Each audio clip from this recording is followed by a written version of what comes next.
Hello, everyone. I think that we are live right now. So, hi, everyone. Thank you for joining. Today, we are going to have a short conversation about Andromedia. So, we'll get to know who Andromedia is, what are her plans, and stuff like that. We're going to talk about Bitcraft. We are going to have a couple of short, engaging segments about Bitcraft. We have also lined up an alleged potential Russian spy to call in during the show. So we'll see how that goes. So Andromedia, welcome. Thank you for taking the time for being here. You can say hi to everyone. Thanks for having me. I'm happy to be here. I took off work. I'm kind of excited. Nice. I can see that we've got already Fo in the chat. We've got Tony, who was first. We've got Elkinjay. And let's see where it goes.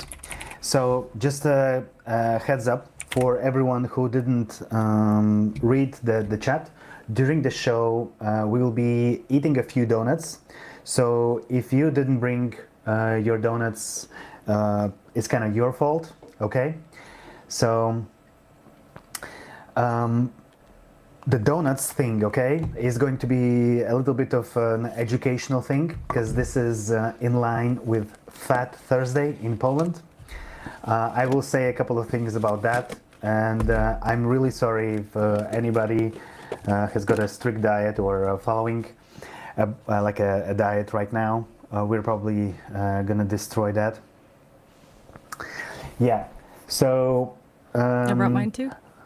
you've got your donuts, but those are small. Okay, so They're donut I'll- holes. I can't do the whole thing. So So I will explain the Fat Thursday thingy first. So the Fat Thursday is like it's a national glazed crusade, okay?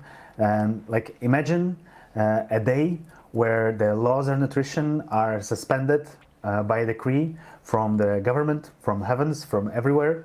And in Poland, this Thursday, it's like the a Thursday before Ash Thursday to start the Lent. It is known as Tłusty Czwartek, and it's Fat Thursday. So the hero of this whole thingy is a donut. This is a Polish traditional donut, pączek. My wife has been in the kitchen all day today to make nice donuts for everyone. Much thanks to her. And basically these donuts, they are like, basically you can see, yeah, they're like fist sized, and there's like it's a deep fried dough with some filling, and a very like a national filling for this is rose jam, okay, or a liquor pudding, and they are usually coated with powdered sugar or icing sugar, okay. So just to kind of so you imagine what Fat Thursday is, okay. It's the whole Poland, the whole country, and it's like 40 million people are eating pączki, okay, the donuts. And roughly during this day today, Polish people will consume 100 million of donuts in the whole country, okay. And just to put it in perspective, if you calculate the calories, it is enough to power a small spacecraft to go to Mars, okay? There are a couple of other things that Polish people do as well, but in summary, if anybody asks, Fat Thursday is the Olympics of carbohydrates, okay? It's one day where having a sticky face is like a badge of honor, okay? And the diet is forbidden. It's a forbidden word and punished by being forced to eat another pączek. So I hope this was educational and fun for everyone.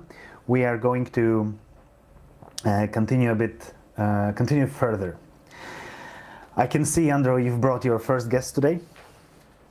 yeah, I have And multiple who that guests. is? This is Bagheera. Bagheera. She's my baby. She's just shy of a year old. She'll be a year old in 2 weeks. Actually, on reset day. Nice. So I'm not trying to be funny, but I think Bagheera is like a Russian thing. Okay, people in Russia would call their, their cats as well in a similar name. So we're Don't tell my making dad more that. connections. He was upset. I didn't name my cat Koshka, and he was mad. Really? Yes. Fun fact, my first cat's name was Koshka. It's funny. You would never call a cat Koshka in Russia or a Russian speaking country, because it literally means cat. That's why he wanted me to name it Cat. That's why my cat's name was Cat. Bagheera is panther in Hindi, so it was Okay. close. All right. Is this your only cat? Because I have heard stories that you've got multiple. It is not. I can summon him though. Miko, kitty, kitty, kitty, kitty, kitty. She's like, excuse you. We have a Miko. Okay, here, you can have that one. I don't know if he'll let me, but Miko, come here. Come on. He's like right here.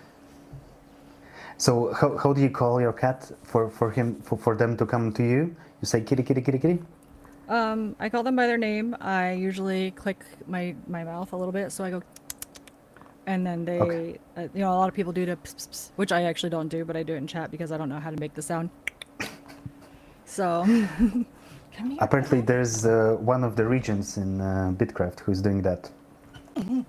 Region 6. That's my favorite thing. So this is Miko, and he's super not happy right now, but he's here. Oh, nice. But he's my Wonderful cats. he's my other baby, so he's 4. Okay. And he's happy he's getting a treat over there.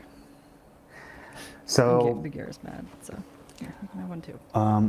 when I was doing research about you, and I like to kind of try to find out things about guests, and I found out that you are getting more cats in the future.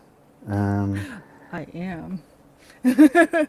So I had a cat. My soul cat, Olaf, was he's a chocolate point Siamese.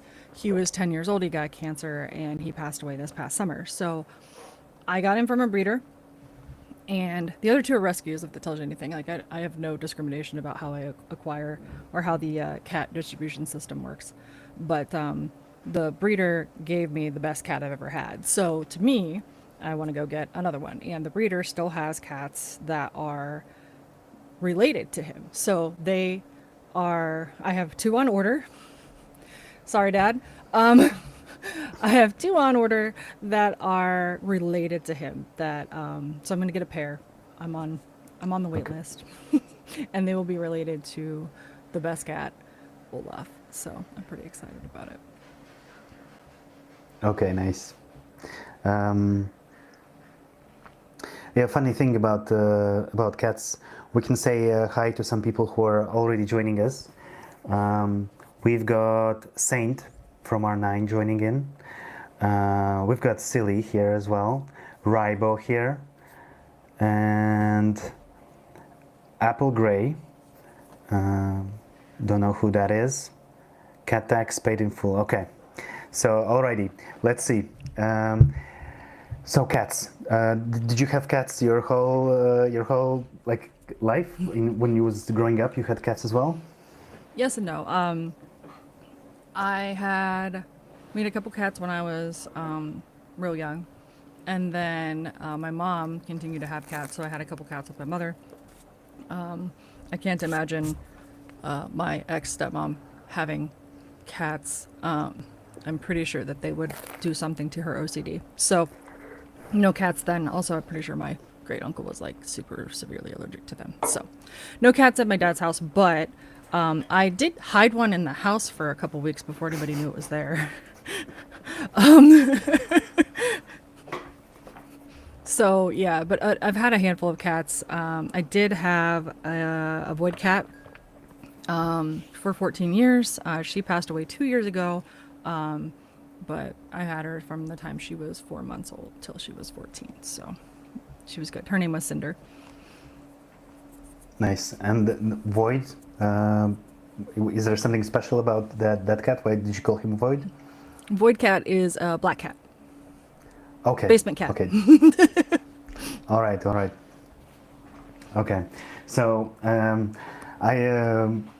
I myself, we would have cats as well while growing up. I grew up having a few different cats, and one of the cats that had kind of the most personality, or was like, you could tell it is different, was, and that's a Russian cat name. Its name was Barsik. Okay, and it was I suspect that he was related to a Norwegian cat. It was a large cat, had very long fur, and his best pastime was to go and lie in snow. When it was like minus 10 Celsius, it was the best time for him. You would go out, there is snow everywhere, and he disappeared for a week, came back as a block of ice, came in, ate a little bit, some water dripped from it. He didn't get dry yet, and he was already out the door. So that was my the kind of the cat that I remember the most. So it is pets are great. We got a confirmation about who Aleph Gray is, and it's Avon. So Avon. we've got I see a lot of people Avon's here. Leatherworking. So he's joining as well. What was your reaction when you found out that we're gonna have cats in Bitcraft? I was excited when I got the pets. I was like, oh yay. So I immediately started fishing all of them, and I got my void cat, and I'm really happy about that. And then I have my Lucille, so it's kind of like a pick what one matches my outfit. So I have a red Lucille that goes with my 80 Mason outfit, and then I have my void cat. So that was the best. I was like, yes, I have a void cat. And of course, it's, I think it's epic or whatever. So it was really legendary. I'm not even sure which one it is. I love it. It's cute. I Speaking switch of pets like I epic, switch clothes. So so I forgot to mention that during the show today, we are going to be giving away a pet, Snowball pet. Okay, so I think it makes sense because of the frost peak, and then we are also gonna give away an epic tier 6 chisel. There are gonna be 2 questions at the end of the stream, so you're gonna have to participate in the chat to win any of them or both. So let's see how that goes and who gets them. So but before we go deeper in Bitcraft, I might have found out that one of your cats used to smell like lavender, another one is super needy, and another one is like a thief and likes to steal things off plates. So I imagine that there are people who love cats who are going to be watching this video. So if you could tell us about the lavender, about stealing things and being needy, who are those suspects? you're describing one cat, believe it or not, for the most part. Oh no. So, Olaf, my late Siamese, I don't even know, he was maybe a couple of years old. It wasn't very old, but I'm trying to sleep in, we're having a good time, whatever, just snoozing away. It was the best, I think it was a Saturday. It was great. It was a great Saturday until all of a sudden you get that smell and you're like, what? I shouldn't smell this. Like, if it's a whiff, it's one thing, but it's a little potent. No, he had gotten into an oil burner that I had. It wasn't lit, it was just there. And he was covered in this shit, like covered. And it smelled. And then he goes, and this cat, like, from the time that he was a little baby, he would lay between our pillows. So he would lay between me and Zeph's pillows. Cool, no problem, whatever. Except for the fact that he was 25 fucking pounds. So he didn't just lay between our pillows anymore. He then moved the pillows around his fat and like would shove his fat ass between the pillows. So now he's got his giant fat lavender smelling ass between both of our pillows, and it's like, oh my god, okay, I'm fine, I'm awake, and now my cat needs a bath. Like, just for anyone who is watching from Europe, 25 pounds is 11 kilos. So I always have to do the math because I have got no idea how those change.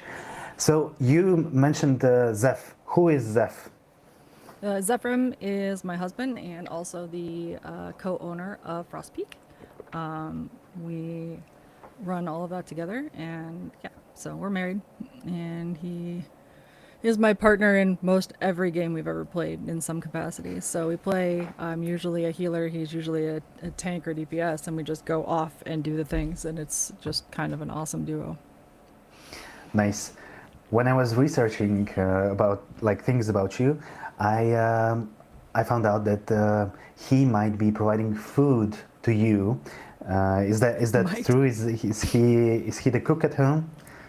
He's not only the cook, I think this is half the reason I even eat half the time. So like, especially like when I'm working and stuff like that, I don't actually think about it. The ADD, I'm in the zone, I'm doing things, and all of a sudden I look up and it's 7 o'clock and I haven't had any food. So he not only cooks, but he also like delivers food to my, when I haven't done anything, eaten all that day, and he's like, here, shove this food in your face, let's go. Because it's just, I don't think about it all the time. So Nice. he makes sure that I eat, and he does a really good job of it. And then it helps because my dad did a lot of the cooking, or most of the cooking, when I was a kid. So, and actually my dad has come up a few times and cooked us really awesome food. So my dad's a fantastic cook, and you can't really get better than that. And then it works out that I married a man that also cooks. So I'm set. Nice. So kind of, I'm a girl dad. So whenever I see like a man, so we are talking with you just because, not just because, but one of the reasons is because you are a streamer. So you stream, and usually if it's like a man streaming, like the first thing that clicks in my mind is that there somewhere behind the curtains is his wife or like a partner, and they're enabling them to do this thing, right? So there is always like a someone helping them, yeah. So usually is the wife who supports like the most, yeah. Like this is my perspective. This is how I look at, how I see it, right? But in your case, it's nice to see that there's also a man who provides for you, like supports you, gives you like health potions during streams. So it's nice. Yeah, that's for sure. Nice. I love to hear like that there's like a duo or something like that. Well, the only reason I have donuts today is because he bought them. So, he had them. He went and got them earlier. So we have donuts. Yeah. So let's see. Has anyone prepared donuts? Let me see. I'm gonna open chat here on the screen so I don't have to look there constantly. Pencil. Okay, all is good. So if nobody or if somebody has brought donuts, so we can cheers the donuts. Okay. We're cheersing. I'm gonna. Before we move on to, actually, do you realize this is the first Bitcraft mukbang that's happening?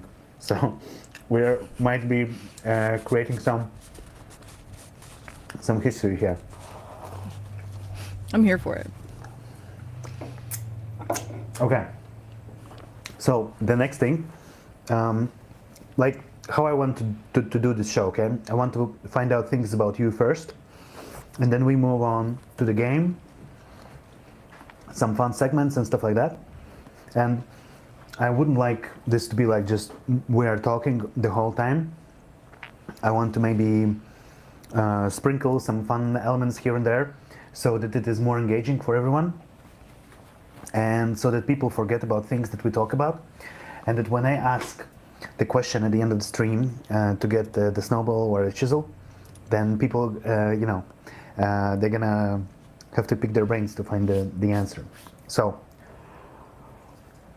before we go further, before we go to Bitcraft, I want to ask a bit more about who is there with you right now, because when I was researching you, I have heard that you are living with a terrorist, and I don't know if this is something that you want to talk about. I do live with a terrorist. He is 7. He's actually sick right now, so yeah.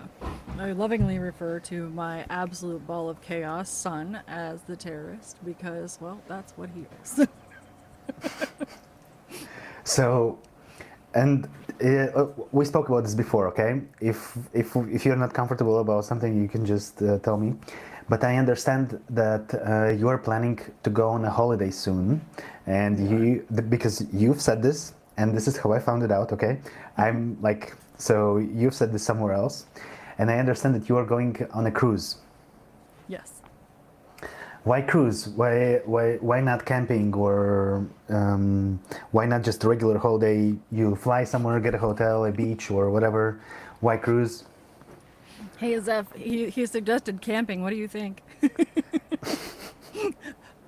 Andrew does not camp at all. Will not, never, ever. No, camp is not my thing. In all honesty, we do a lot of random vacations and we do stuff like that. If we go somewhere, we do a lot of beaches and whatever, but we've only done a few cruises in my adult life. And the terrorist suggested that he really, really, really wanted to go on one.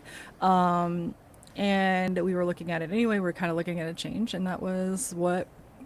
Oh, sure, let's see what we can find. We didn't set forth on it has to be a cruise, but we were like, okay, it has to be. We want to go somewhere. Let's do spring break somewhere. The last time we traveled on spring break, we just went to a resort in Cancun. So I mean, it really doesn't depend. It doesn't matter. We just kind of do what strikes our fancy. So. Zeph says camping, I quit. So if that tells you anything, neither of us camp. And camping, even as a suggestion as a vacation, would probably end in divorce. We don't camp. Okay. So Zephrimo1 is your husband, right? He's in the chat. Yeah. Hi, Zeph. Okay. So, but then it got me thinking, okay? So I hope this doesn't happen, okay? But are you not afraid that, like the FBI, CIA, or whoever is going to pick up about what you're saying, that you are planning to take a terrorist on a cruise? Are you not afraid that the boat is going to get swatted or something like that? I mean, no, I'm really not, because between the terrorist and a potential spy, I think I'm good. So I don't know. No, I'm really not, because I usually I pretty much have that caveat in all of my text and everything. Like I call my son a terrorist, so there's that. But yeah, no. So your FBI agent should already know that you're referring to your son. I hope so. They've already got all of my stuff bugged. They might as well know at this point that my son is the terrorist. Okay. A funny thing. So when I was researching further, I found out that there actually was a SWAT story on one of your streams. Can you tell me a bit more about that? I'm trying to think. Are we talking about? I have to look at the. Was it technically swatting? I guess it would be swatting before it was swatting. It was like a college party and somebody got swatted? One of my no. Well, I mean, it was okay. So, and I can't even tell this story. I cannot do this justice. He would have to do this. So, that's there's a video. Oh, our alleged Russian spy is the same person. Okay. That. So, yeah. So it's my dad. And yeah, I have a video. If you haven't seen the video, it really doesn't do it justice. I haven't. Unless you haven't seen the video. Oh my God, you didn't see the video? No. Oh Nope. wow. Well, there's a video. But at this point, I don't know. Is it worth just kind of bringing him Let- in at this point, or would we? Because if he tells both stories, then you guys are in for a treat. Okay, all right. I so can't tell now- that. I'm not a storyteller like he is, man. I could talk all day long, but oh my god, he tells the story that is just he tells them all. He's a good storyteller, but also you can't make some of this shit up. Okay, I understand this is time to bring in your dad, okay? And this is an alleged Russian spy. And there are two stories, right? So we are going to talk about how he got to be a Russian spy and the swatting story. So it seems that you got the link, yeah? Yeah, I sent it bring to in him your a dad? little bit ago, so we'll see if he'll join. Okay, so anytime now we're gonna have a potential Russian spy right here. But so the idea is that it's your dad, right, who got into trouble. It is, yeah. My dad. Oh, speaking of, okay, you gonna mute the stream or turn it off on your phone? Hi, Mike. Can you hear us? Hello, привет. Привет, Mike. So Mike, if you have got a YouTube open somewhere on a device, it would be nice if you could just mute it or turn it off. The device which plays YouTube. Oh, I don't know. Huh. The stream, Dad. Well, I don't know. You just Okay, turn- that's fine. That's fine. Hold on, I If you gotta can hold on. bring- I gotta find it. You just turned off your camera, I think. No, I don't think I have it. No, that's all I have. Maybe it's just the TV in the background or something like that. Don't worry. It very If you much can could bring be. back It's the not app, that bad. the Riverside app, then we can go. Here we Right. go. Hi, Mike. So I know we've met briefly before. Super happy to have you here. We are sitting down and talking to your daughter, as we know her, Andromedia, and I understand this is probably going to be your first exposure to online gaming world, and might not be the kind of the most interesting, not the highlight of your day, but I have found out that first, you speak fluent Russian. There are people in the United States that think that you are a KGB agent and that you got a college party swatted. So you gotta have to explain a couple of things here. And first, maybe you can say hi in Russian to some of our viewers, because I know that there's someone watching from Russia. So you can say hi to them. 'Cause you're Привет, fluent in- здравствуйте. And I am Nice. not fluent and never have been fluent. Close That- enough. That's what a spy would say, Mike, honestly. See? I told you. So tell me, what was the story about getting arrested by, were you arrested in Russia, or In are you okay Leningrad. to talk about this? In In Leningrad? Leningrad. And what for? What was the story? Which year? Okay, which year was it? 1983. Okay, so still Советский Soviet- Союз. Yes, Советский Союз. СССР. Советский Союз. No Russia. And what did you do there? How did you come there? Я учился в Leningrad Universitet. Okay, I was a student at Leningrad University. There were 14 Western students there from the United States, Sweden, and Scotland. okay. And what did you study? International relations, international politics, political science, international political theory. It's just an international graduate program. So you probably studied things like Kissinger and all the other fundamentalists of the political science. Yes, a lot of that, a lot of history, but actually one of the main things when you're talking about international relations, international politics, and stuff like that, there's an awful lot of economics too. Okay. Truth to be told, I studied political science in Riga as well, and it's an interesting connection right In there. Latvia. Yes, yes, because I am Latvian. I come from Latvia. Oh, I thought you were Polska. Okay. I live in Poland, but Poland and Latvia is so close as what Texas and I don't know California or California and Seattle. You're in Yeah, you're in Polska now? I am. Yeah, I am in Polska now, and today in Wait, no, Poland. no, no, no. Paczki with no fawarki? I'm sorry, we haven't got favorki, but my wife was to spend the whole day making ponchki, so um, I can't be asking too much. Otherwise, I'm sleeping on a couch, Mike. Is your wife, is your Jana Polski? Yes, Or yes, she Latvian? is. She's Okay. yeah. Okay. Очень хорошо. So, Mike, I have a feeling that we are going to bore out the people who are playing computer games with stories about political science and things.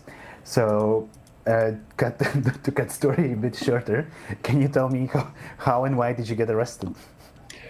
Um, during the Cold War, or the Soviet Soyuz days, um, blue jeans were considered, well, Western propaganda, basically. they were such a fashion statement, and they were not available in Soviet Yeah. Soyuz. And it was a very sought after item to have. And being the Western students, that's all we had were blue jeans. So when we would walk around in the area, people would be just always stare at us, and sometimes they would come up and just want to rub, and just wanted to touch the blue jeans. It was such a status symbol. And I mean, if you're from Latvia or even Polska, you ask the older people, they'll remember those days when it was a pair of blue jeans was such a status symbol. So, And people would come up to us, and they would actually literally grab our jeans, grab us by the seat of the pants, and say, "Hey, I buy," and they would offer us all kinds of things. And we were told before we came over here by the United States State Department, do not sell blue jeans because it's considered black marketeering and you'll get in a lot of trouble. So we didn't do it. And we'd normally tell the people no. Well, there was a certain day, there were certain days we were very relegated, if you understand what that means. When we were in Soviet Soyuz, when we were at the university, our schedule was pretty tight. We always had somebody watching over us. We had what they called we had an in-tourist guide, which was technically our babysitter CIA agent. KGB and KVD. Yeah, there was supposedly our guide. Yes, yes. And she was a very nice lady, and she spoke English perfectly. And we know she was keeping tabs on us and stuff like that. But there was a very few days that we were literally on our own and independent. But we were walking around town. We would lots of times we would eat at the university at Leningrad University. We would actually eat in the dining hall there, and the food was rather bland. Russian food is nothing to write home about. Most of it, the standard food is. A lot of it, I mean, I miss a lot of it now. But when we would get out, we would go to different bakeries or What's the your ice cream favorite shops. Russian food? What's your favorite Russian food that you remember? Well, you could buy the pirozhkis on the street. Pierogi, okay, yes. So those are kind of bulochki, like pastry with meat. Yeah. And then the morozhnoye. Okay, the ice cream, plambir, probably. I mean, we have great ice cream in the United States, but nothing compares to the richness of the morozhnoye in just Russia. so to kind of maybe explain to people what is ice cream in Soviet Russia, it was a cone made out of a wafer and inside there was white ice cream, and Yes. it had like a vanilla or milk taste, probably something like this. And Yes. funny thing, the Soviets liked to say that this is a Soviet thing, that this is a Russian thing, that they invented it, that the type of ice cream, but it actually comes from France. And it is I didn't a know French that. thing. Yeah, it is. It is. Didn't know that. So they did a lot of propaganda. They liked to do that at the time, and they told everyone that this is a Soviet thing, but it's actually a French thing. But well, anyway, the ice cream was so rich; it was so amazing, and so we would go out and we'd get some food. We'd look at some other shops. There weren't a lot of things to buy there in the socialist society. There weren't a lot of like consumer goods or anything. So really, the only thing we could do was food. But anyway, we ran into this. We saw some other people in our university group about a block away, and we kind of hurried up real fast behind them. And we were behind them, and I jokingly, just as a joke, I grabbed the guy's jeans and I go, "Oh, jeans, I buy jeans," like the Russians always did to us. And he Yeah. turned around and said to me, "Oh, it's you, ha ha ha."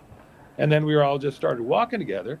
And then all of a sudden, these two guys with brand new Levi's and Levi jackets with sheepskin lining and everything like that came up to really, really dressed up nice, and came up to us and said they wanted to buy their jeans. Asked me if I wanted to buy their jeans, and I Yeah. said no, and because I didn't know what was going on. And then I don't even remember what happened after that, because the next thing you know, I didn't realize it, but those were Russian agents looking for other Russians that were buying jeans, and they could not for the life of me figure out Classic. why an American was trying to buy jeans from another American, and Russians don't have a very good sense of humor. So the next thing you know, I'm sitting in a KGB office Oh with no. a big, huge, fat, bald guy and a bare light bulb hanging from a single wire in this little tiny office. And he kept saying so, and his English was limited but understandable. And he's saying to me, "So you're trying to buy blue jeans. Why are you trying to buy blue jeans?" And I keep saying, "Joke, anecdota, joke." And he looked at me and goes, "Anecdota, ha ha, what are you really doing?"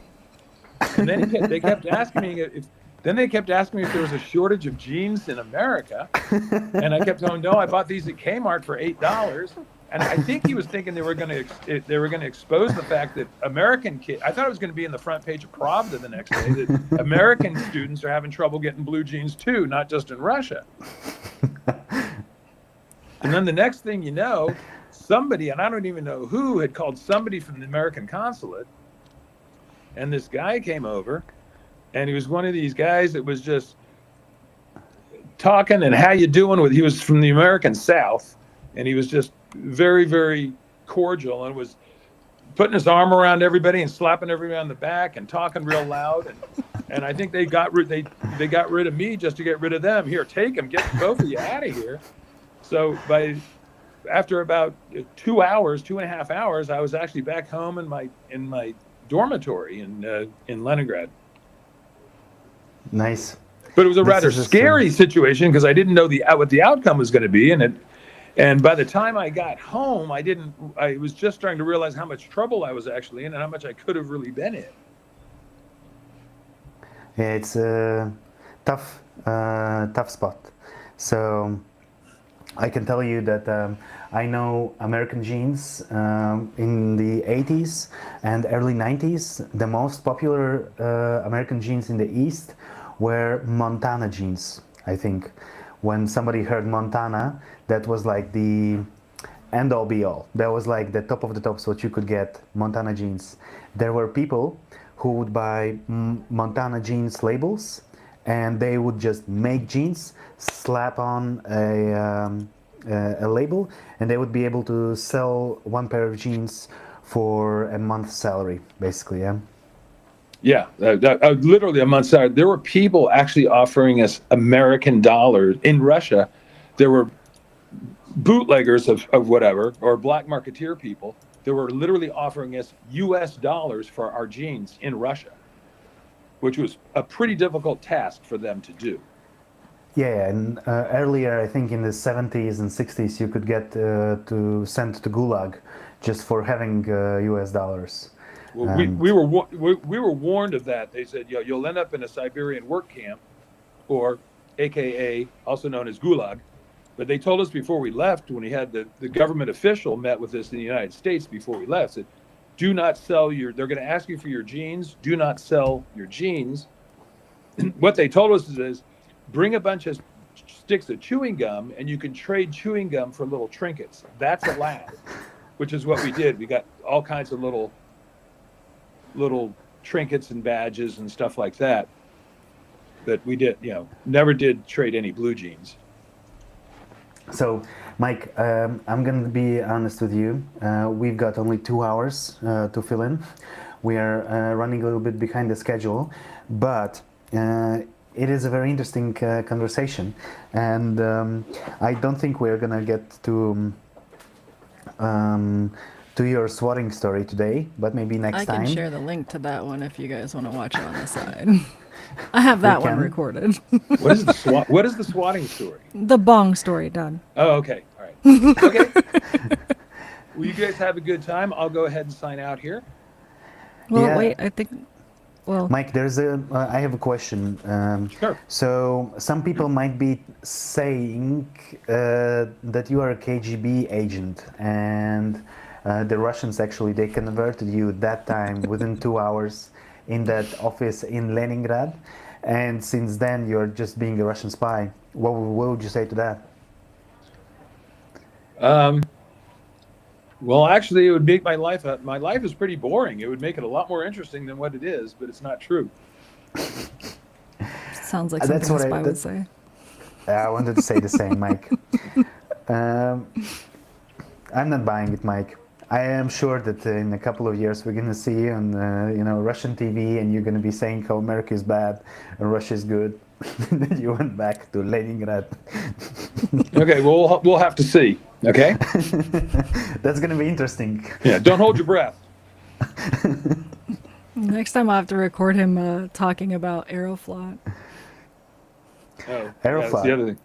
Flying flying on Aeroflot airlines in the 70s was very interesting. Is the most dangerous airline in the world, I think. Yeah, by the statistics. It still is, but it was far worse back then. Yeah, they flew all those planes, Ilyushin, yeah. They were copying the Douglas airplanes. We had the Ilyushins and the Antonovs, and they were equally as scary. And it was definitely interesting. So, Mike, there's something I want to share with you since we spoke about gulags. I've got something here on my wall. It is a picture of my grandma's sister in the middle. Okay. In a gulag? And this is her kids, and this is the first picture they got to send back to Latvia from Gulag. They were sent to Siberia by wonderful Russian KGB and NKVD people. So it is a story. It is a history. You might have, if it wouldn't be for that Billy Jim Bob from South, Andro might have had a similar picture of you. Yeah, maybe. Andrew wouldn't exist. He did all that before Andrew was born. Может быть, yes. All right, Andro, I think we're gonna try to let your dad go, okay? Because Mike, we want to move on a little bit. And there are internet people who like to play their funny little games on their computers, and we want to talk about those topics as well. So, thank you very much for joining. I would love to speak more with you in the future. So, we'll see. Okay. Have a nice rest of the day. Enjoy some ponchki. I don't know. Do you have some donuts? Did you get some? Nope, not here, not in the U.S., not in the Sasha. But you can't do But pashki without favarki. But Andrew didn't tell you to get some donuts? Andrew did. No, she didn't. Andrew did. Andrew did. I have screenshots, motherfucker. Like, we. So, We Okay, Mike. had a whole conversation. all right. Well, das Vidania. Большое спасибо. Thank you. All right, see you, Mike. Have a nice rest of the day. Bye. Okay.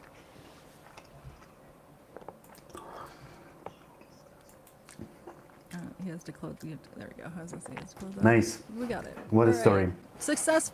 Hey, boomer technology worked. I'm just saying. It's interesting how the world works, yeah. How everything is so close, and your dad living in Soviet Russia, it is something. I would never think about it that something like this could have happened. I mean, I don't know. I've been around him my whole life, and I've heard a lot of these stories. And the funny thing is, I'm not really surprised when I know that like some of this stuff has happened to him because I've seen it. So I've seen him just kind of randomly into random things. So I don't know. It's one of those things where you're just like, I actually, you have to believe it, because if you don't, then it's I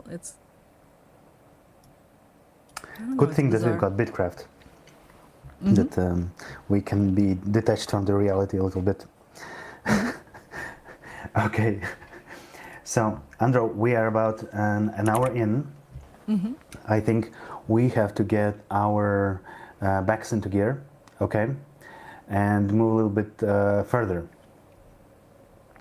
So I think that we have to move to Bitcraft because I will see if we've got enough time to talk about the swatting story. Because I can imagine that people want to talk about Bitcraft and hear us talk about Bitcraft as well. So, if you don't mind, I'm going to jump into that, okay? Absolutely. All right. So, to be honest, like for me, it would be interesting to kind of figure out when did you start Bitcraft? When did you start to play Bitcraft? When did it happen? So I saw a Bitcraft like ad in I don't know, somebody's like, hey, best games to upcoming games to watch. It was several years ago that I saw it, and I put it on my list to find it. And I think that like when they started doing alpha and stuff like that, that I never got the email, or if I did, it went straight to my spam folder or something like that, because I never got the notification saying that, hey, it was there. And then in passing, I saw on Steam that they were doing a promo for it where you could actually try to play it, and I was super like, oh my god, yay, I'm so excited. And then I literally logged in, realized that it was the day before it was going down to come ahead of EA. So for the early access side of things, I really got to play maybe an hour. Like I AFK'd through most of it and whatever else. And then I was like, okay, I don't have time to play this because I'm actually like doing things. I was working. It was a really bad day for that anyway. So it was like, I'm not going to get to play it. So I AFK'd through it. And I got to kind of look at some of the visualizations and whatever. But then they pushed back the EA, and I'm like, I've been looking forward to playing this. Thankfully, it was only like a day, but they had suggested it would be a week. And so I logged in as soon as it came up for early access, and I have played a lot of hours since then. Are you playing anything else right now, or are you playing just Bitcraft? Mostly Bitcraft. I dabble into whatever else I want to play. Like recently, I went back, way back, and played like a little bit of Age of Empires, and then I was playing I played StarCraft with some friends and stuff like that. But it wasn't anything crazy, just enough to kind of, I don't know. I was AFK crafting, so why not, right? Which Age of Empires are you playing? The original. Age of Empires 1, 2? The first one. The first one, okay. I remember I was a small, tiny kid, and we had internet cafes in Riga, and you'd have to pay like $1 let's say, for an hour of gameplay. And one of the games that were on the computers in the internet cafe was Age of Empires 2. So there was one of the games that I played as a little tiny low playing that. So, and percentage-wise, how much time do you spend in Bitcraft versus other games? Oh, at this point, it's like 98+%, depends on what it is, or if I'm simultaneously doing it. So if I'm doing something in Bitcraft that I'm just kind of like, I know I'm going to take a lot of time of just staying at this station, I'll probably play something on the side or play something on my phone, or I've been like, I caught up on a bunch of series and movies and stuff I wanted to watch. So I'm kind of just flexible on what I want to do, and it just depends on what it is that I'm doing through that. So it's almost 100%. I was playing WoW beforehand. I quit in August when my guild exploded, so it kind of did me a favor, I guess. So, yeah, I haven't played WoW since then. And I was playing mostly Bitcraft, and then maybe 75-25 split for 75% Bitcraft and 25% WoW. Okay. So we're moving into Bitcraft more and more. I'm going to be honest with you. I have heard some stories, but again, maybe it's up to you if you want to name the players or whatever happened back then. How did you actually get to be in the Frostpeak? Because I have heard that there was this one mega empire in Region 9, and then it disappeared, and it crumbled, and out of one great country they had just smaller states, and a part of that was inherited by a few other players.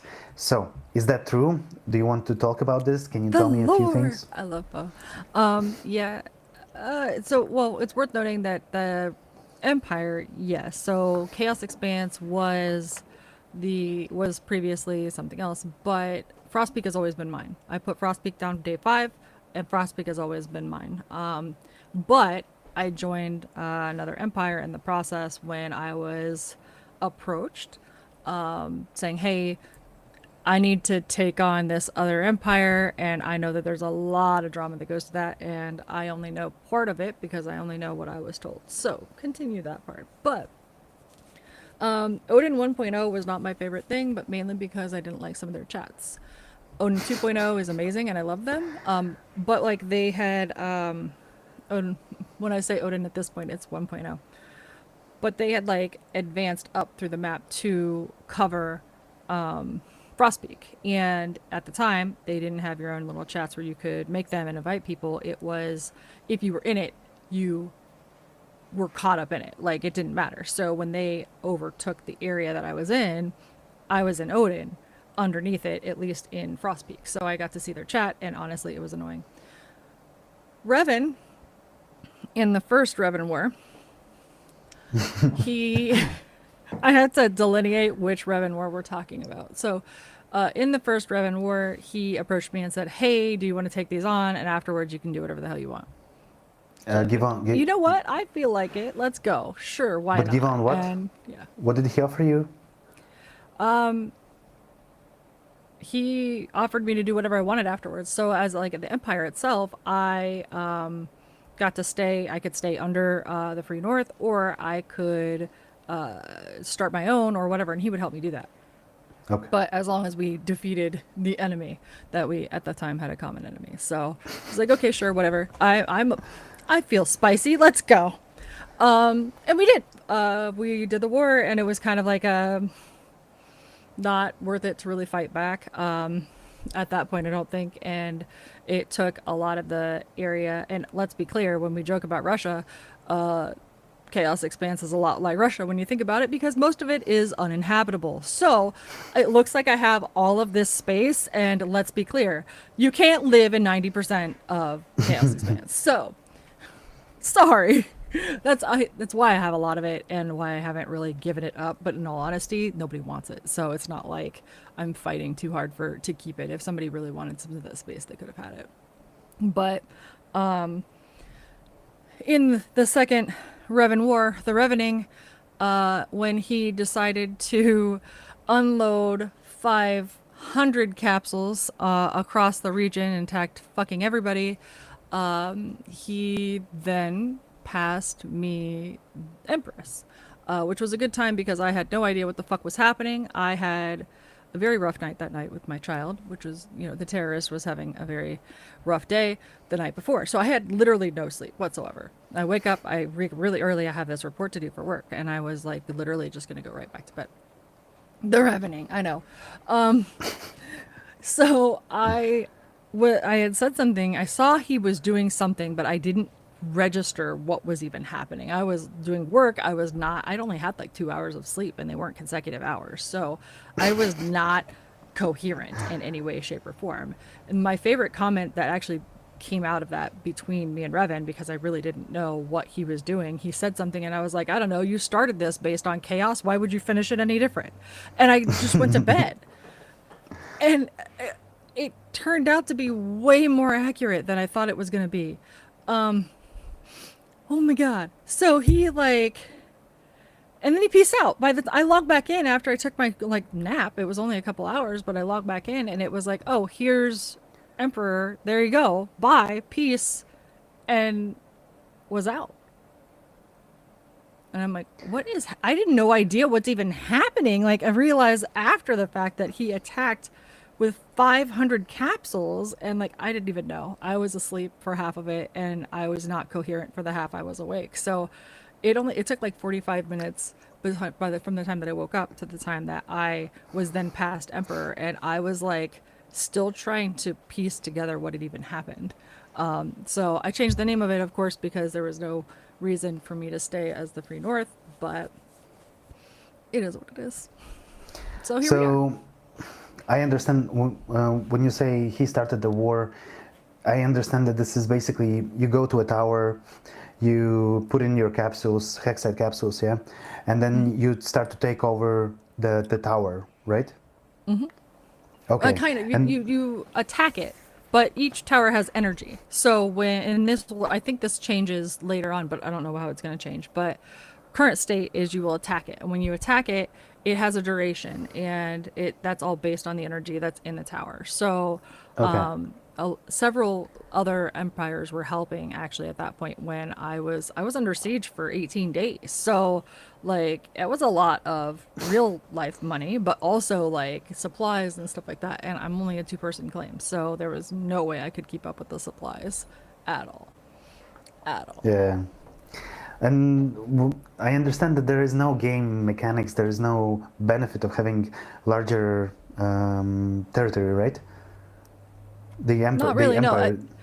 no. Yes and no. So the benefit is a very small benefit. So once you have so many hexes of territory under your empire, you get a bigger crown.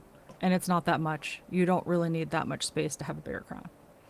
I can imagine that there are men who really, the size of their crown would really matter for them. The size of their car matters, and they try to overcompensate in every possible way. So it is I think developers, they cooked. They knew what they were doing there. I mean, I like having a big shiny crown. Now, if they could give me a big snowflake for my crown, I'd be set. Okay, so I can see that we've got Oracle in the chat. Flowers. Yes, and Foy saying that you woke up from a nap with a headache and a crown, which is interesting. I mean, that's pretty much what happened. Yeah, I ended up with the crown, and then Zeph commenting about the being in charge of Region 9 Swamp. Revan actually changed the name of the Free North to the Swamp at some point as well. So Region 9 did have a swamp briefly. Really? Mm-hmm. Oh, but it was taken away from us, right? Well, we relabeled it. There are some of the hexite reserve or the capsule makers, whatever the hell the foundries, those are actually still labeled as the swamp Okay. foundry because they were built when it was still named the swamp. I am sorry. I think I misunderstood you because I thought that there was a swamp, like physical swamp, but now I understand it was just the name of the empire or something. Yeah. Okay. Yeah, he Okay. renamed the So empire. okay. So yeah, Jack got me. No, but Steph got me. I thought that there was actually a swamp and then it was terraformed into something else. But okay. No problem. Size and All me. right. So okay, I understand that you've started playing right at the early access, somewhere around October probably. Um, do you have a? No, early access was June. Oh, okay, June. All right, I started playing in October. Sorry about that. So you don't ask women their age, but do you ask a Bitcraft player their online hours in Steam? How many hours have you got in Steam on Bitcraft? Oh my god, in Steam. Let's look. Let's look. Let's look. Who's ready for this one? 3237 3,227 and hours? 37. 37. Ay, ay, ay. That's just the main. And you've got an alt as well. I'm gonna have it all. Yep. And when did you get an alt? September? So, June, July, 3 months in. Yeah. That After, sounds about right. okay. All right. So I'm gonna be honest with you. I didn't get an alt for a long time, and then my daughter really wanted to play Bitcraft a little bit as well, and of course she asked me that right at the time when the sale ended. There was a 50% off, and then I had to buy another license for full price. And I bought my license full price as well, and there was a sale just before. So I was a bit mad about that, and I didn't understand why or how people get alts and what's the reason for it, right? At some point, I almost thought that it's like fraudulent, that it's not allowed by the game rules and stuff like that. So since then, like my economy, my play has changed drastically. Okay. So I want to ask you a question. Do you remember the time before alterning and how it has changed your play? And basically, what do you say about that? I mean, the alt did the things I didn't really want to spend time doing. So my whole purpose of the alt, I do remember the alt life, or before alt life, because it was obnoxious to stop and have to cook and stop and have to farm and stop and have to do all these things when I'm like, I just want to go out and like forage this stupid fiber, and I don't want to have to come back here to process the stuff on my farm or to have to cook so that I can live. So it was like I needed something to keep me from having to cook all the time, because it's basically what I was spending all of my time doing, and I didn't want to do that. So I stopped. I was like, no, I'm not gonna do this the whole time. So I didn't. So I made the alt using my son's account. My son has a Steam account. So we use his Steam account to make the alt. Okay. And how do you run on two different PCs? No. Well, it And depends. you- It depends on where I am in the house. Like if I am in my basement, like if I'm in this setup here, I have 3 screens, and I run the alt on my machine here with my main. Now, if I'm upstairs, I have a laptop, and then I have a laptop that was dying, that actually was the other one's replacing it, and I run 2 laptops up there just because it's easier for me to manage it that way. Okay. Okay. And to run it on a single machine, you use something like Sandboxy or something like that, yeah? Yep. Okay, for anybody who wants to get an alt or thinks about getting an alt, because there is a sale coming, right? There's going to be the wipe on 26th, in 2 weeks exactly. Would you suggest that people should get an alt? It depends on how they want to play. If you are running a solo claim, I think that it's almost required. But Okay. I don't think that it's required in the game unless you really want to. And I think that it takes some sort of dedication. It sends a lot of, I mean, you spend a lot of time trying to make it like work and stuff. That my alt sits there and stares at trees all the time because, you know, she's just there. But I forget about her. Okay. All right. All right. So I am actually thinking about getting a third account. We'll see. By the way, about Sandboxy, do you use the free license, or do you I use the do you free have a one. paid? It works with the free one, yeah. Yeah. It reminds Okay. you every so often to say, hey, you know, you've played this for so many hours or whatever, then, you know, you could do this. But since I'm only using it for non-commercial things, so it's just a reminder so that you're not stealing it, The WinRAR which I'm not. thingy all over again, right? So, what was the software that? So, yeah, Zeph was saying that there was a stream with devs involved a couple of days prior, and there was a point trying to be made. I think that was about the empires. Zeph was talking about empires. I think so. Probably. Oracle says it all boils down to the size of the envy.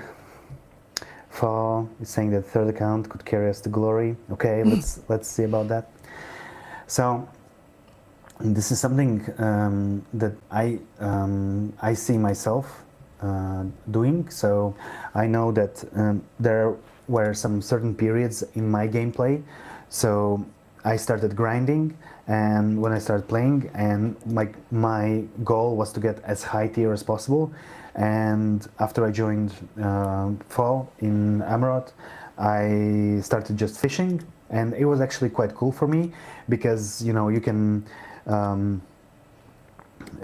fish AFK quite a lot, and it got me to tier 9.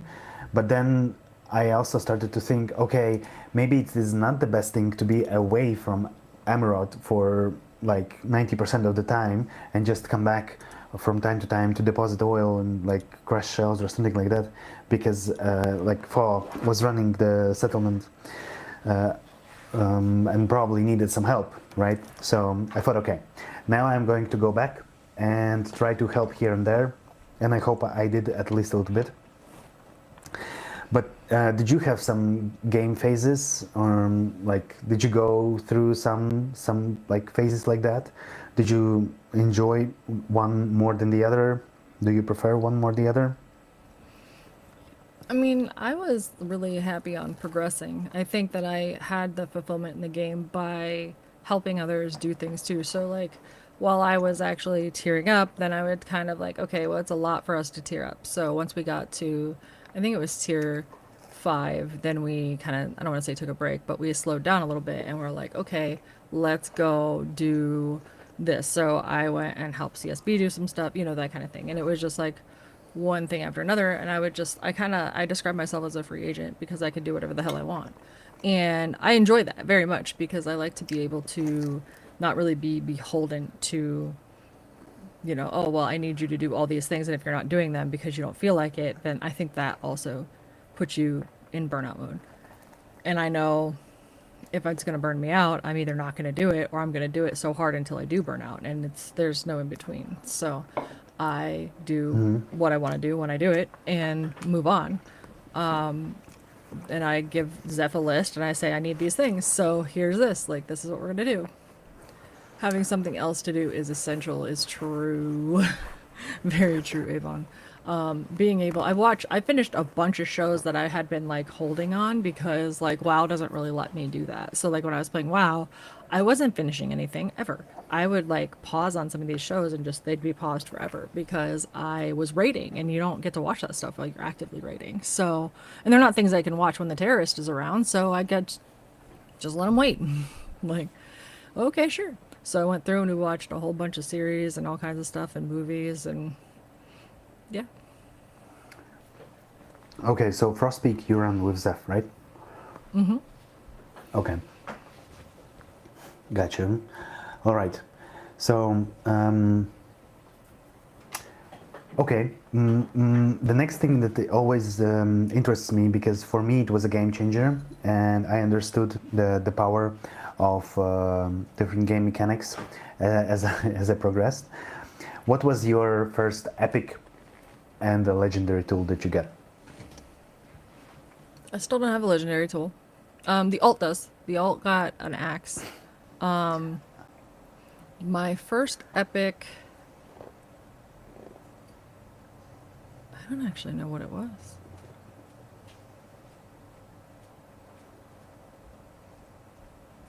And where did you get it from? Do you remember?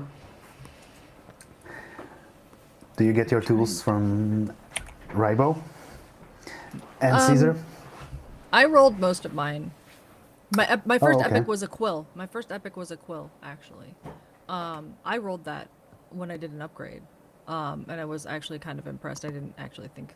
When Revan quit, he did give me everything that he had, so like I got a bunch of random stuff out of like he just dropped stuff in a box, and I got some gear that I didn't have that was epic there, and I got a few other things, but for the most part, it was. I think I got a couple tools, but it wasn't anything crazy.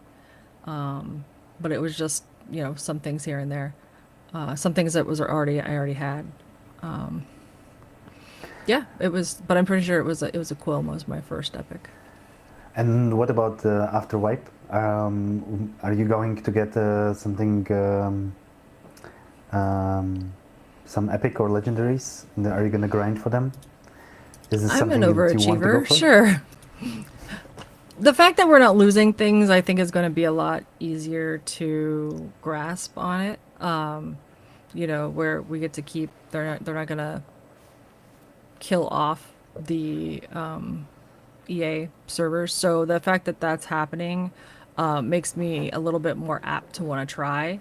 And it all just depends. It wouldn't be something that I immediately go for, but it would be something that I would, epic tools and gear just kind of make everything easier just a little bit. It's not a lot, but it's something, and it does make a measurable difference. So, going from common to rare alone was huge. So it took a little bit to get everything, but it's worth it.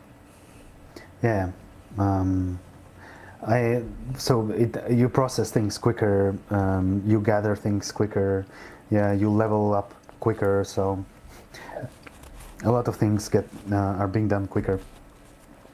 So Ribo says that he thinks that you got the epic before him, actually. I remember bringing my gear up on stream one day, and everybody was just like, Andrew, what the fuck? Like, how are you so stacked? Which then led to like probably one of my favorite interactions ever, in between stream and between Discord, which was by far so funny. That whole scenario was just entertaining.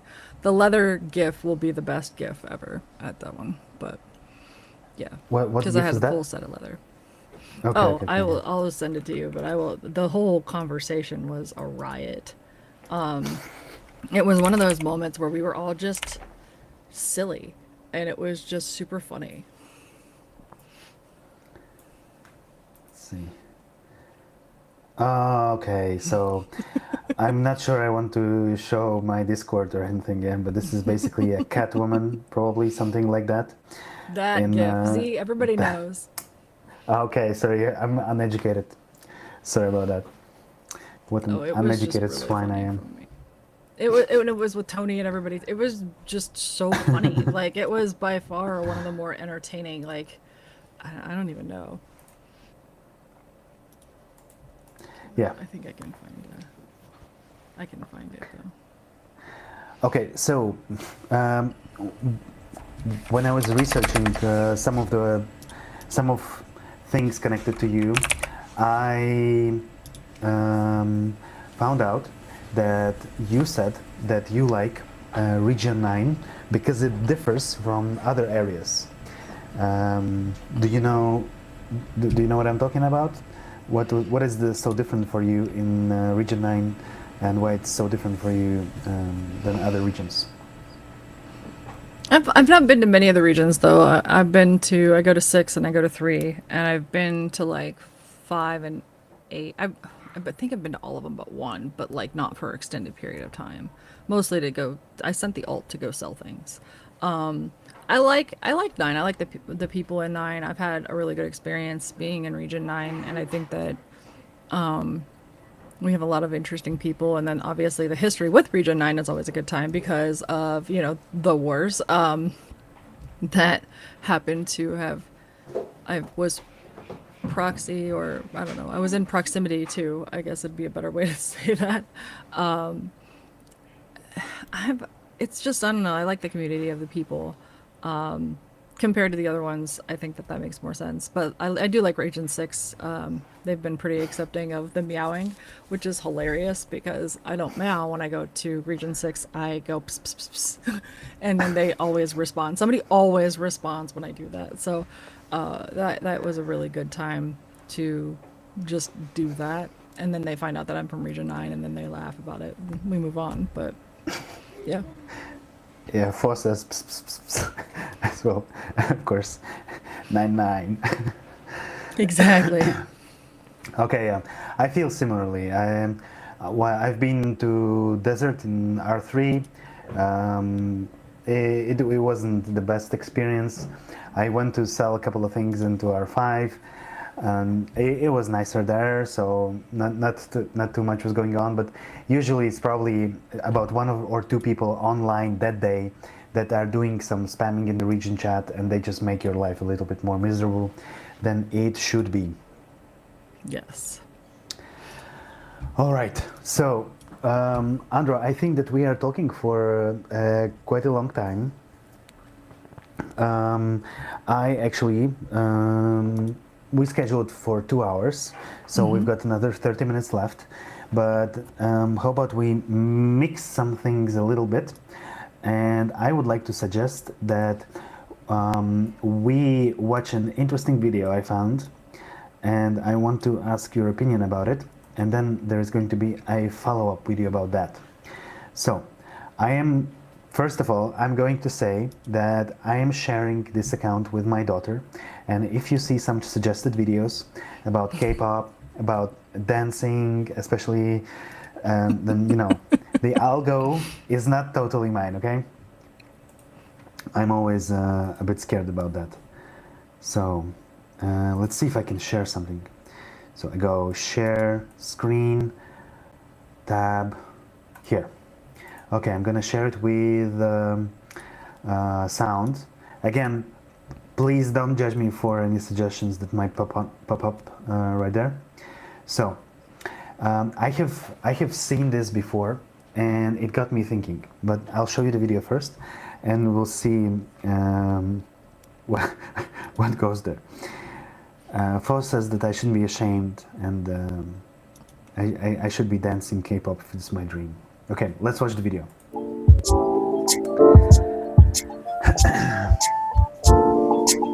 So this is a guy who's modeling, and the idea that he's playing something, and the rumble from the controller isn't enough to him. So this is the tiny vibrator motor there, and he decides to build a much larger one. So this is a hardware that you attach to your screen, to your desk, to whatever. Reacts to your game. Idea is pretty cool. I really like it. On my way. So, which got me thinking, okay? What would be a hardware that could be designed for someone who is playing Bitcraft? So, do you have any ideas? Again, and also, Andromedia, we are on my stream, and whatever you say here, okay, this is going to be my intellectual property, and if I create a startup and make billions of monies, and I'm gonna keep it, and you're gonna have to go to court to get them back from me, okay? So, that said, your first suggestion, what do you think? What could be done similar thing for Bitcraft players. I don't think I want my mouse to vibrate. I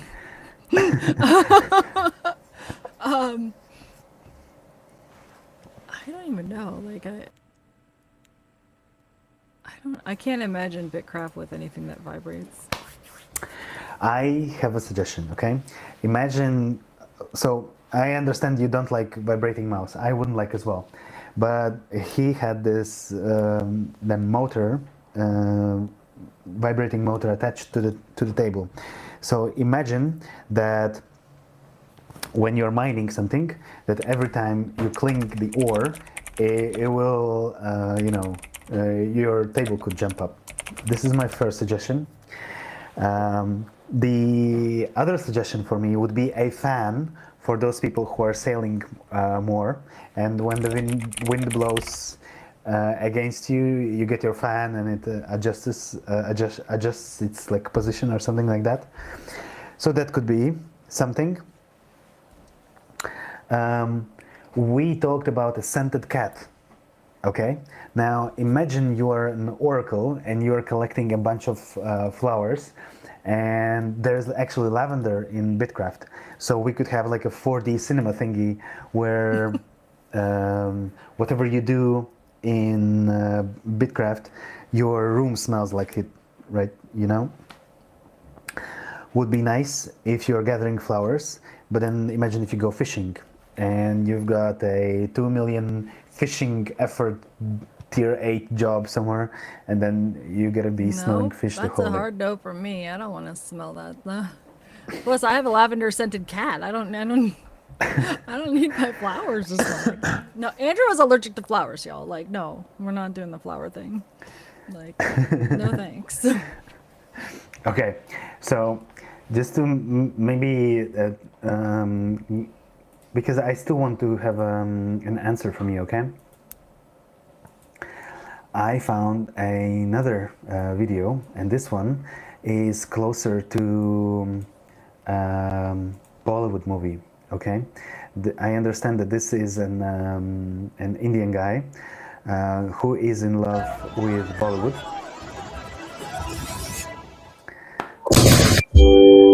And apart from playing Bollywood, he likes to every action, there's an GTA. equal and opposite reaction. For shooters, it's called recoil. So okay, this is the idea. He builds the thingy, okay? This is the idea how it's gonna work or not work. And this is it in action. A little bit of Bollywood.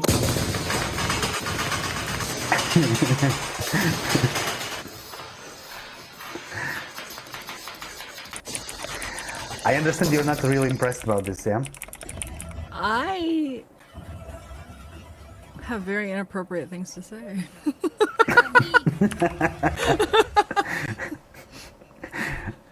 Okay. All right. I don't think I need my games to do that stuff, man. They sell things in the naughty store. Just, I mean, you don't need the game to do that.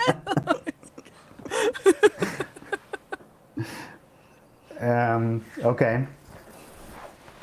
But you might as well kill two birds with one stone, no? I don't think I would need that either. I think it's taken care of pretty well. Okay.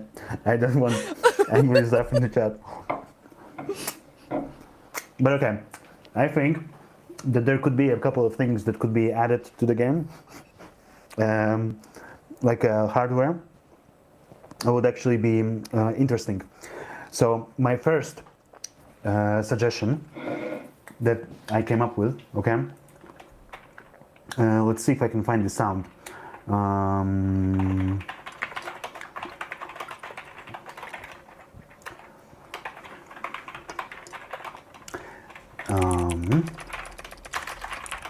So let's have a look. Oh. So imagine this. This, okay. Bluetooth device is ready to pair. Wait for it. Bluetooth device is connected successfully. Bluetooth device connected successfully. Imagine that you are going through. Imagine that you are going through a biome, and a jackal starts aggroing on you, and we call them Bluetooth jackals because they connect remotely. Okay. And once a jackal gets aggro on you, you will say, Bluetooth device connected successfully. That would be one thing. Jackals were a thing. Another thing that I was thinking about is voice saying, Bluetooth jackal connected successfully. That's a nice one. It's a lock on, like, hey, this is the thing that's killing you. So another thing that I've got a suggestion is that when you're running low on stamina, let's say, yeah, you can get a poke or a electric shock or something like that, that you are running out of stamina or something like that. That would be interesting, as long as you don't go for Slayer Sundays. That could be interesting. So, okay. What I would like to do now. I understand that you still haven't got any ideas for any hardware associated with Bitcraft, and you wouldn't like to see any in the future. No, I don't think I do. I'm not that imaginative. You know what I think? I think that you have imagined something, but you just don't want to tell it on the stream because it's going to be my intellectual property. That's why you're not saying it. And then I don't know. I just sent Fo a gift. Does that count? It was also not. It was also not appropriate.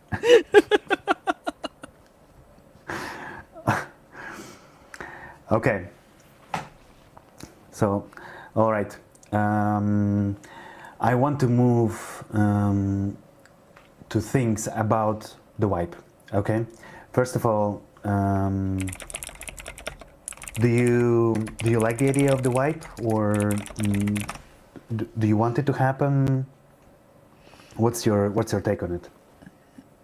I am in two places with the wipe. So I know, and I was welcoming a wipe at some point. Like that, I'm not against a wipe at any point. I don't think that we've had enough meaningful changes at the moment, unless they're sandbagging on us, that is ready for that kind of drastic wipe yet. I don't know that we've had those types of changes, and if they're just going to pimp out the Empire as like that, those changes, if they're just going to pimp those out and say, hey, we're ready for the wipe, I don't think that they've had enough meaningful changes like that in order for that to warrant this level of wipe yet.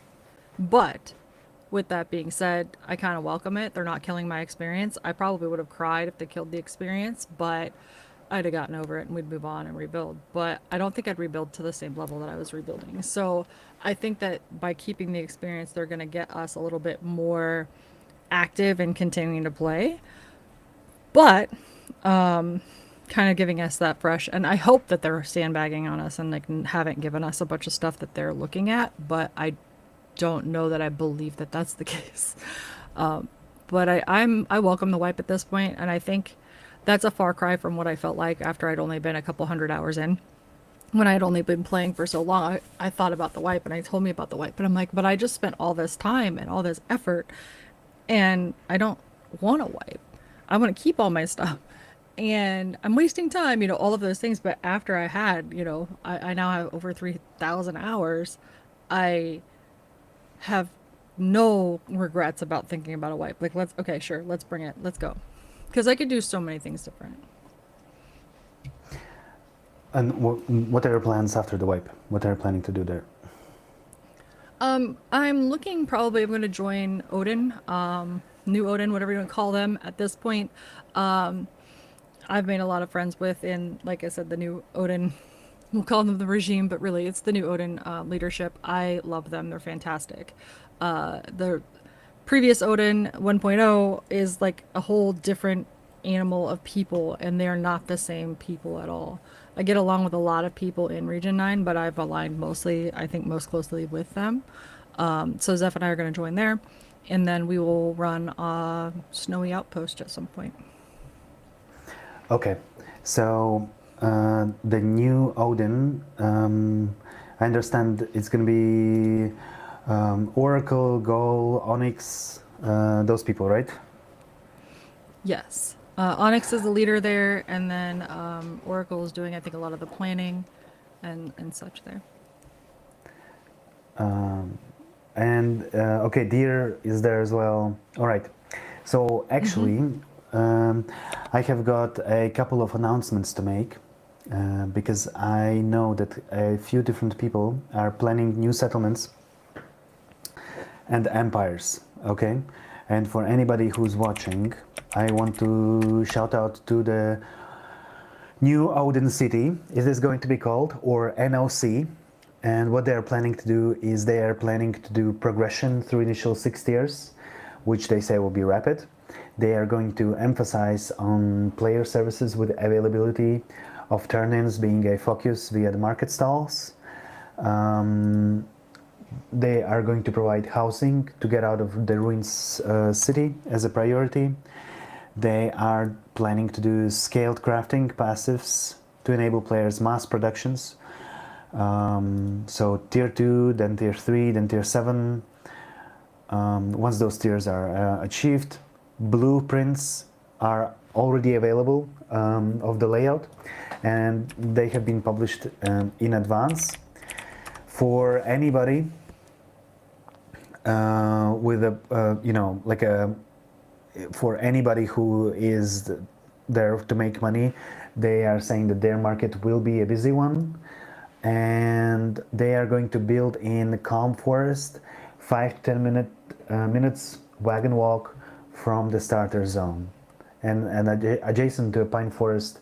So tiers 1 to 3 will be available, and building settlements near it for services are welcomed. So I understand this is where you are going, yeah? The new Odin city, and you're going to be building a settlement near them. Aligned with them. It will be Okay, like not I'm going to necessarily start you. with it. I'm going to start with them, and then help, and ultimately that will be my home. And then like we did with the snow, and everybody knows that I love the snow, and we built the infrastructure in the snow, that I will probably find a good location in the beginning, fairly early when we find that location and it's the one we want. We'll put something down, and then continue with the tiering up of New Odin City, and then on when I need to break, or when I want to do something that isn't focused solely on go go go, then I can go mess with my own little settlement that we're trying to build up that will ultimately be an outpost. Okay, all right. So I know the next thing that I want to shout out is going to be Ribo, Caesar, and Ambercat, and they are going to start an empire, which they will be calling the Mythic Makers Empire, and they will be running a Mythica settlement. I was told that this is going to be a place to learn and grow, to think outside the box and break limits. So I really like Ribo and Caesar. I've done a lot of trading with them, so it's nice to hear that they are doing something. The next one on my list is Aurorealis, Nitram, and Axe. So they are planning on doing something, and when I asked them what it would be the most of anything, they said that they're gonna try to do it the most beautiful settlement. Okay. I know that Tony posted that he's planning to create a settlement as well, and his idea is to create a place where people can grow together, not just grind. Dan is going to make he's going to be recreating Fox and Raccoon Villa, and he's going to be joining Ribo, Caesar, and Amber Cat's empire, and of course Fa. She said that we will be back after the wipe, beginner friendly, but also the grinders can go wacko mode and tier ups if they want.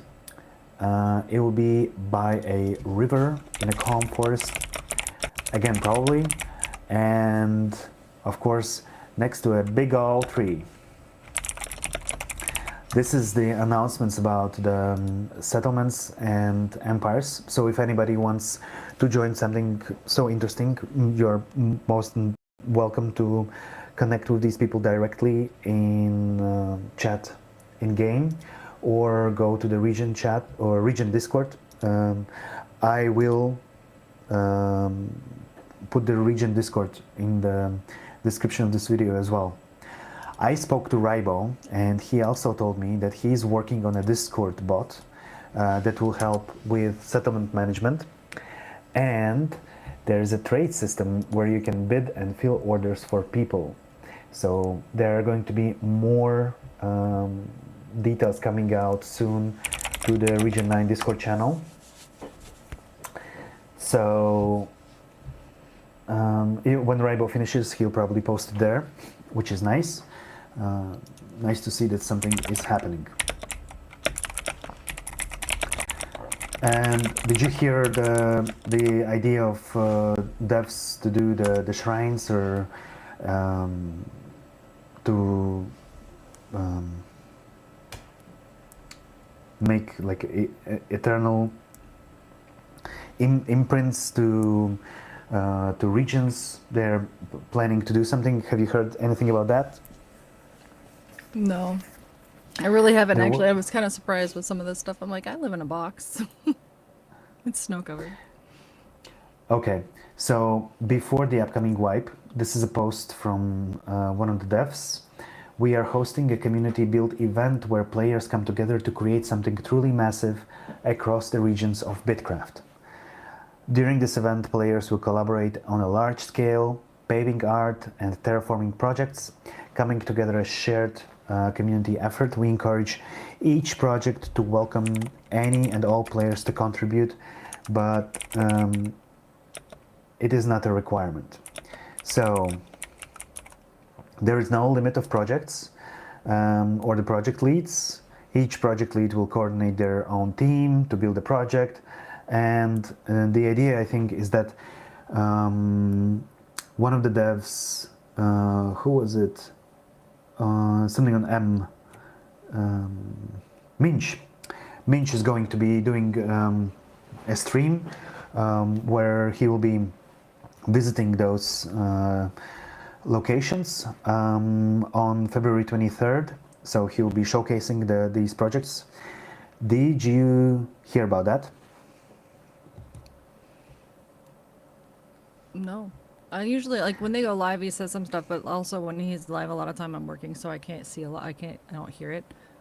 So I might listen to it if I'm like doing reporting or something, but if I actually am active in a call, I don't get to hear it, and then I don't always get to go back and follow it up. Okay. So I see that Oracle says that they're going to submit their blueprints. And I've got an announcement from Caesar, okay?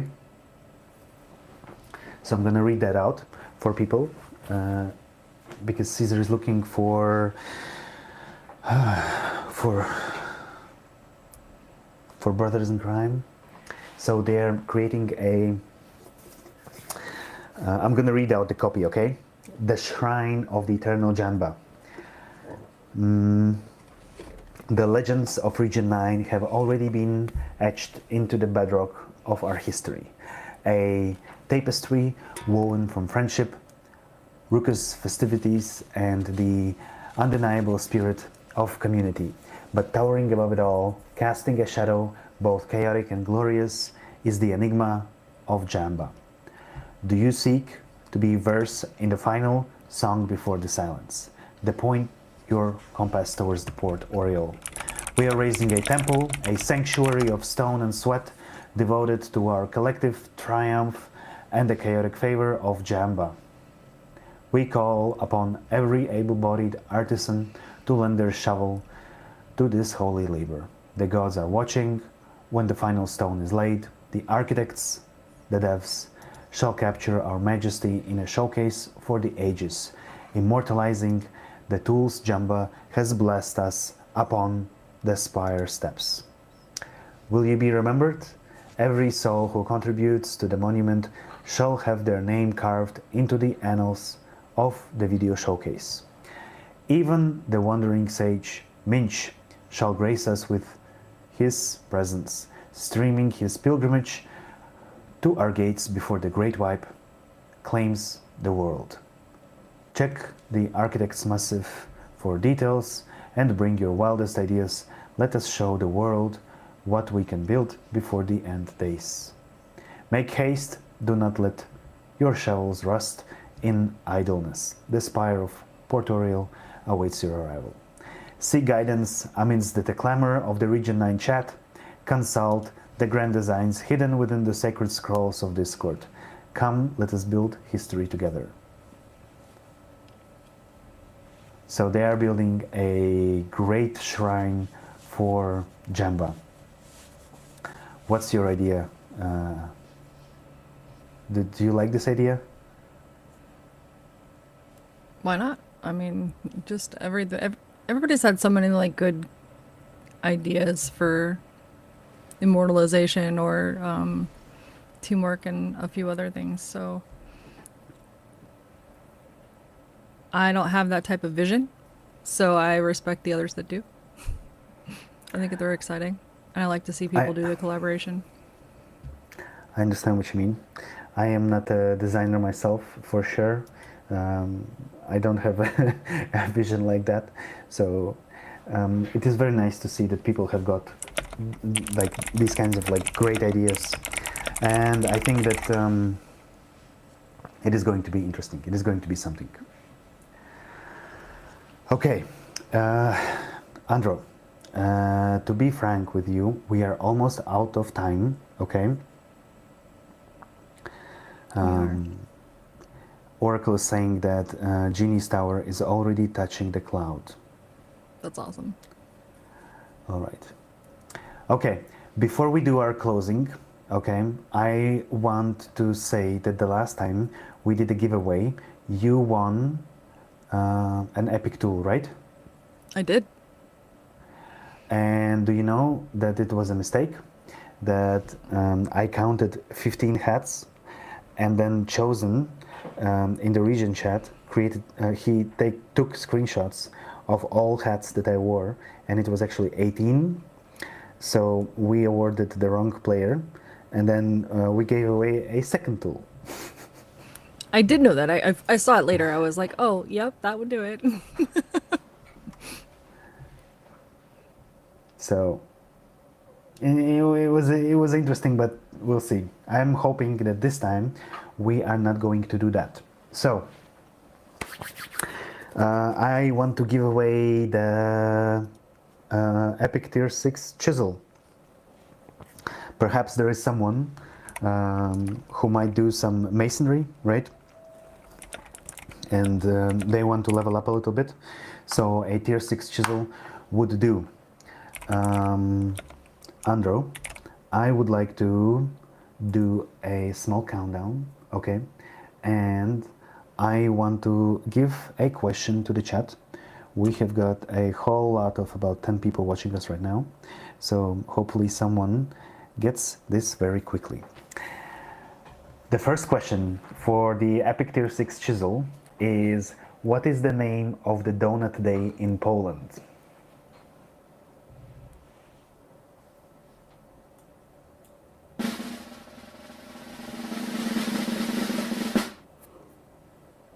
Do we get anyone? Do you remember, Andro? What is the name of the donut day in Poland? Like the real name, or like the English name, or not?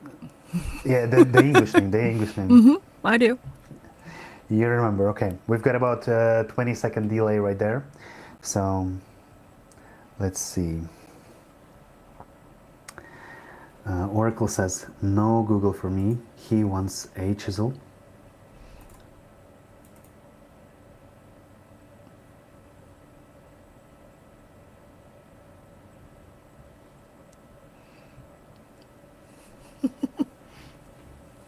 Okay, I have got a correction sent to me by Oracle, is that they are actually submitting not the blueprints, but actually the city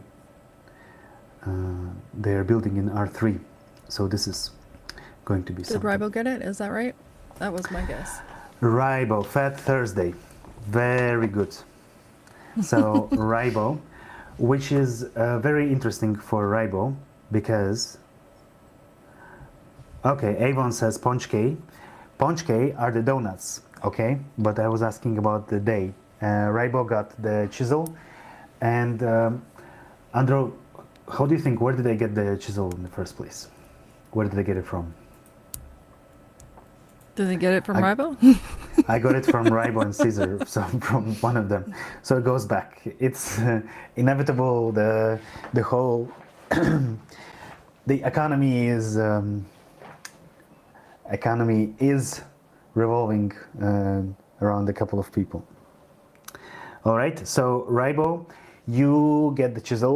Very good.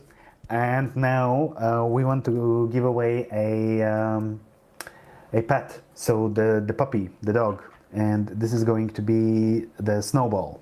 Okay, you're gonna have a couple of days with the Snowball, which I understand that you don't have a dog, right? However, you are in the Frost Peak, so Frost, Snowball, so kind of works out together. And to get the Snowball, you are going to have to answer the question of what are the names of Andromedia's current cats. Should be easy for anyone who was watching, correct? Or who watches me regularly. I talk about them probably more than I talk about the kids. Let's see if anybody gets it. All right. I won't take off points for spelling. And you have to be the judge of this one, okay? I'm not gonna be able to get another Snowball. So let's see. Mom's right here. She's sleeping in her bed. I had to give up, and I just made this bed for them because they just took over my desk anyway. So I gave in and made them a bed. What kind of bed is it? It's just a blanket that they lay on. All right. I can see Zeph is saying that this is a super easy question. I would like to extend the terms and conditions that affiliated parties cannot participate. Oh, he's not gonna do it. Ribo says that he knows this, but he's not gonna answer. I'm always giving them treats. Does On my Ribo stream you can give them treats. So on my stream there is a button once. It's the cheapest thing you can buy with any like channel viewing points, and it says where's my treat, and it has like a whole I don't know clip that it does. So then when somebody does that, I give them both treats. Okay. For the second there, I thought that Ribo lives somewhere close, and he actually gives them treats. No. Everybody gives them treats on this stream. Okay. All right. We don't have any answers so far. So I understand either people are frantically scrolling to the beginning of the stream, where everybody has fallen asleep. So I don't know what I want to do next with this. So if people don't answer, then I don't know what to do.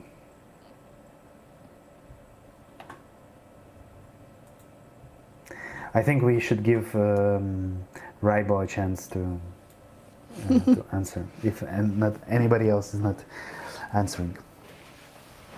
Meanwhile, I have so I will paint you a picture, okay? Please. my picture. After the wipe, okay, we are going to probably have a whole great new economy. We are going to have a lot of new players joining in. Imagine that on the wipe day, you have got access to all the sky in the whole game, and you can write there one sentence for 24 hours. What would you write for 24 hours on the wipe day after the game has been wiped?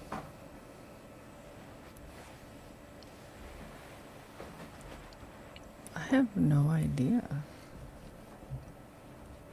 That's a tough one for me because I mean, well, is it profanity allowed? Because Of course, why not?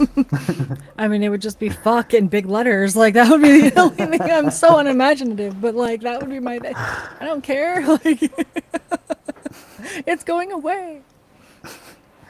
So would you say, okay, fair enough. All right. So, are you planning to do any streams in the future? So, I understand you're going on a holiday. Are you planning to stream something on a holiday, or you're taking time off? No, I'm not stream. No, no one wants to see that. No, I'm not streaming on. We're not even leaving. That's going to be the end of March that we go. But for then, I just stream. Usually it's Tuesday, Friday. I may stream today instead of Friday for this week. I don't know. I'm thinking about it because of just how the week has kind of lined up. But that and it just depends on life. So I do work. I have a day job, and then I also have the terrorist and needy cats and stuff and some health stuff. So I stream when I can. And when I feel like it. So it's kind of a balance on that. And if it's been a long day and I worked 13 hours, then guess what? I'm probably not going to stream. Or I'm hyped up and I still want to go, and it just depends. Like, I stream whenever I want, which is nice for me. Okay, and you stream just on Twitch, right? Yeah, just on Twitch. Okay. All right. It seems that nobody wants the pet, so it gives me an understanding that we probably need to get something else for the next time for a giveaway. But okay, we've got someone is saying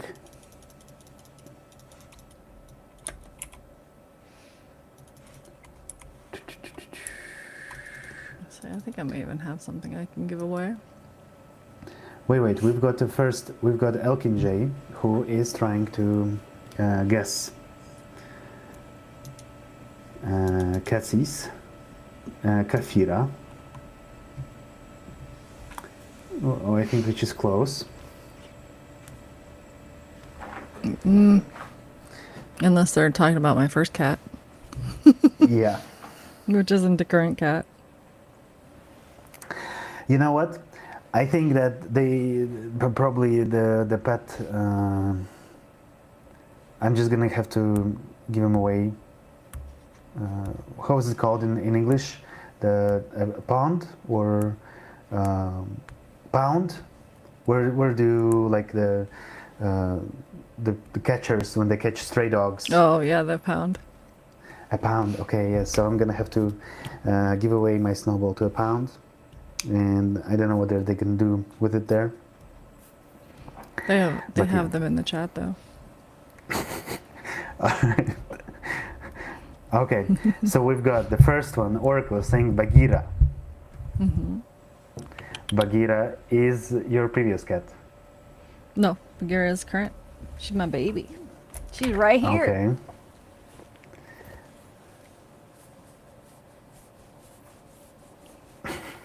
So nice. Both names are in there.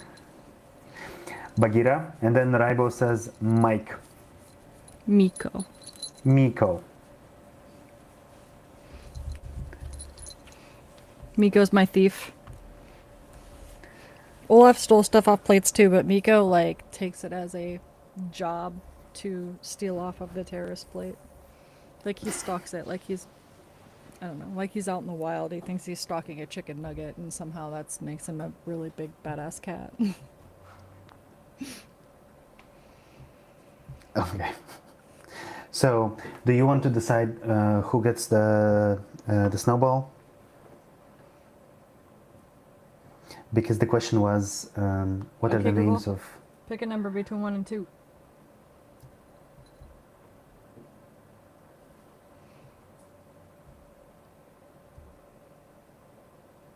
Oracle, that's me.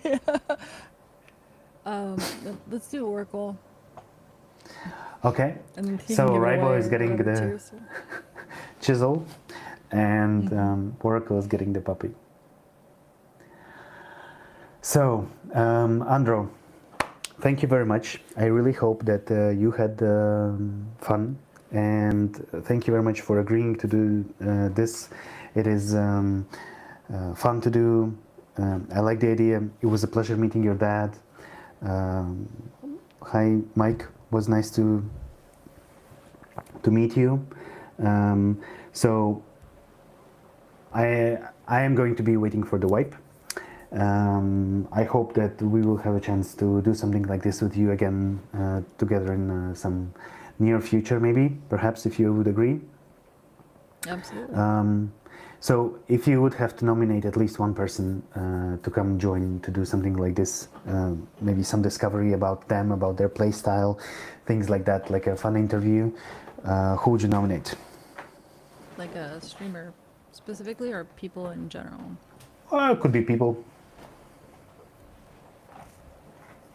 I mean, it depends. So if you're looking at a streamer, I'd say one thing, but I would say if it's just a people, I'd say you. Well, I don't know if you'd be allowed to put Oracle on stream because that'd be hilarious and probably somehow get you muted. Oracle? Yeah, definitely. He is C word. It's gonna be his most used Yes, word yes, in yes. the. But if we're looking at like a streamer or something, I would say like Seal or Rivo. Okay. We'll see about that. See, I don't know. I would have to get some sort of AI software that like blocks out Oracle if he talks, or when he talks, because I can imagine that I I can don't know. If only we put him on imagine his best behavior, he might not say inappropriate words. Oracle on his best behavior is like a tiger on on a leash. You can hold it only for so long, okay? And when he goes off, he's gonna go off, and it is going to be a massacre. So, I don't think that you can mute Oracle. It is going to be bad. Oh, also, we had a bet. And guess who didn't dox me? He actually, so the bet was that Mike is going to dox you and he's going to say your real name. However, he doxed you before we started streaming. He said he called you in your real name. Oh yeah, we weren't streaming. I didn't even notice. To be honest, I didn't notice that. We had a bet. I was like, honestly, I'm probably gonna lose this bet because I do not trust him to not dox me. But here we are. So it was a big gamble. Okay, so looks like I lost. It's 10,000 hex after wipe money. Yeah. Okay, give me at least like a month maybe to put it together because I can imagine that money is going to be scarce and Being poor in the beginning, I know, right? I'm you taking gonna the send- satisfaction of winning, so I really don't even care. But yeah. All right. Oh, it was really nice to talk to you. Thank you very much. I would really love. I really enjoyed this conversation, and I hope you did as well. It was nice to stream, to see everybody in the chat. So, thank you everyone for joining. Thank you everyone for being here, and we'll see you next time. Thanks for having me. Cheers. Bye bye.